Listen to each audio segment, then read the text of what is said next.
Let's do it. I want you to get excited about your life. Here we go. In 10. Stand by, camera 6. If you're going to talk to me, you're going to have to be honest. Stand by, Dr. Phil. Showtime. This is going to be a changing day in your life. Stand by, A. And roll it. Jackie.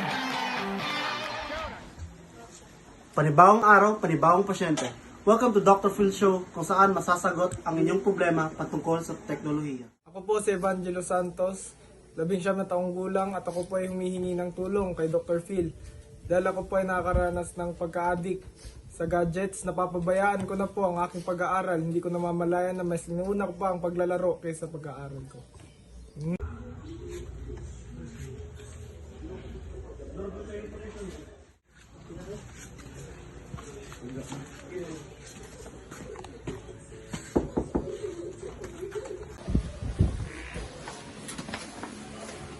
Good morning po, Dr. Phil.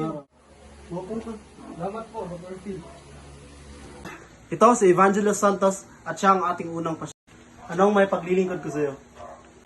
Dr. Phil, napapansin ko kasi habang tumatagal, nalululong at na-addict ako sa gadgets. Alayan, napapabayaan ko na ang aking pag...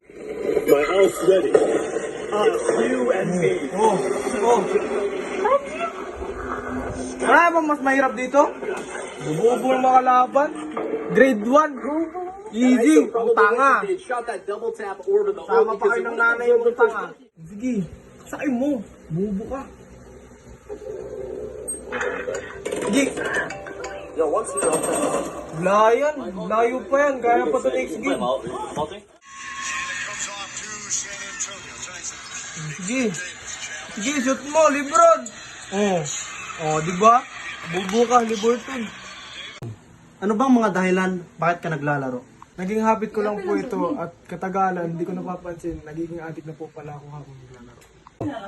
On a scale of 1 to 10, how does this affect your daily life? Dr. Phil, siguro po ang masasabi ko is nasa 9 dahil napapabayaan ko ng aking pag-aaral at nawawalan na ako ng oras may paghalubilo sa pamilya at mga kaibigan ko. Isang certified addict!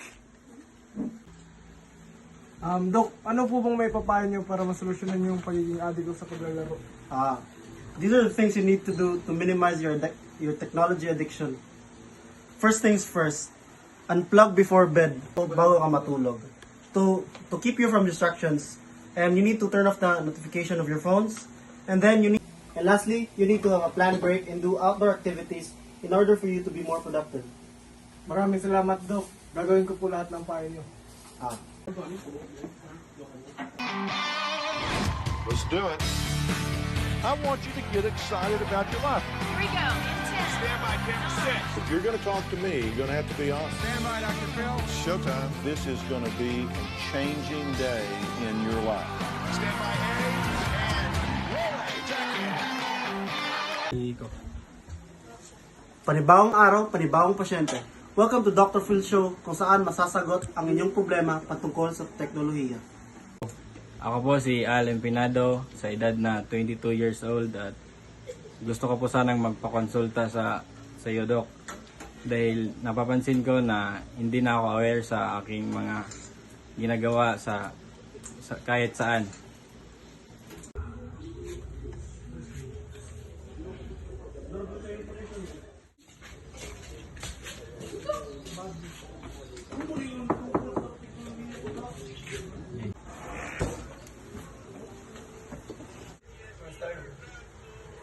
Go.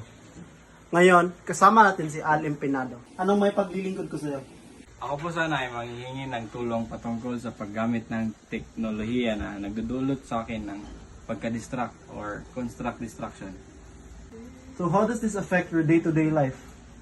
Doc, minsan po sa aking paglalakad, hindi ko napapansin na nakaapak na pala ako ng tae dahil nakatutok po ako sa aking cellphone at hindi ko namalayan na may mga kaibigan pala ako sa...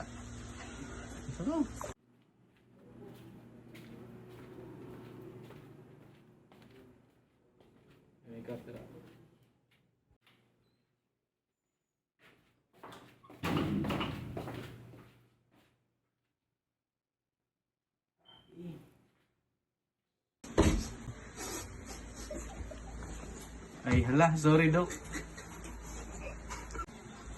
base sa mga kwento mo, ito ang mapapayo ko sa'yo. First, you need to be mindful and have meditation to improve your concentration.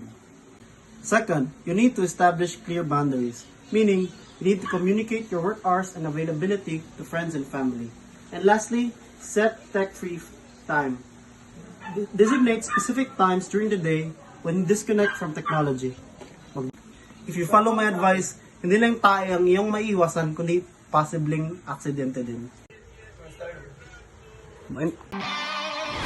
Let's do it. I want you to get excited about your life. Here we go. In 10. Stand by, camera 6. If you're going to talk to me, you're going to have to be honest. Stand by, Dr. Phil. Showtime. This is going to be a changing day in your life. Stand by, A. And roll it. Check in. Go, Dr. Phil. Ang araw, panibagong pasyente. Magandang araw, ako si Dr. Phil at ako ang tutugon sa inyong mga problema. Hi, I'm Dizon Cabornay and 21 years old. Gusto ko po sanang magpakonsulta kay Doc Phil upang makahingi ng payo because I have been experiencing stress due to my insecurities.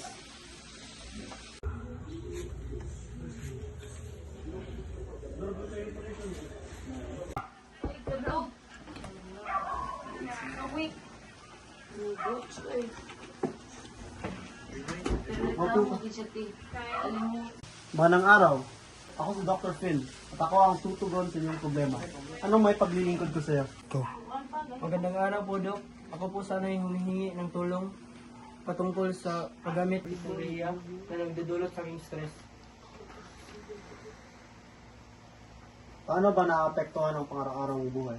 Dahil hindi po ako makasabay sa trend, dahil ako po yung gumagamit ng filter, ako po yung nagtatago sa ilalim ng pagkatao ko.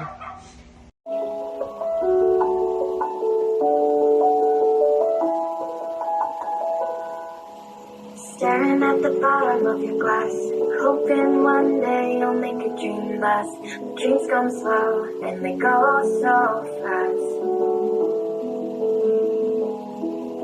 You see her when you close your eyes. Maybe one day you'll understand why everything we touch shows. May I see your face? Ito po, Doc. Ito po, Doc. Ba't parang ang layo mo sa picture? Humihingi po ako ng payo, Doc. Ano po ang dapat kong gawin? Ito ang mapapayo ko sa iyo. Seek support, meaning don't hesitate to ask for help or guidance from your family and friends. Focus on your strength.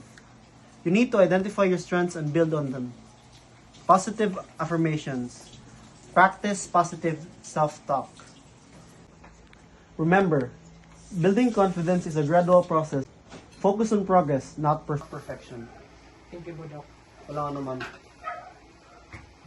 Faith makes all things possible. Love makes all things easy.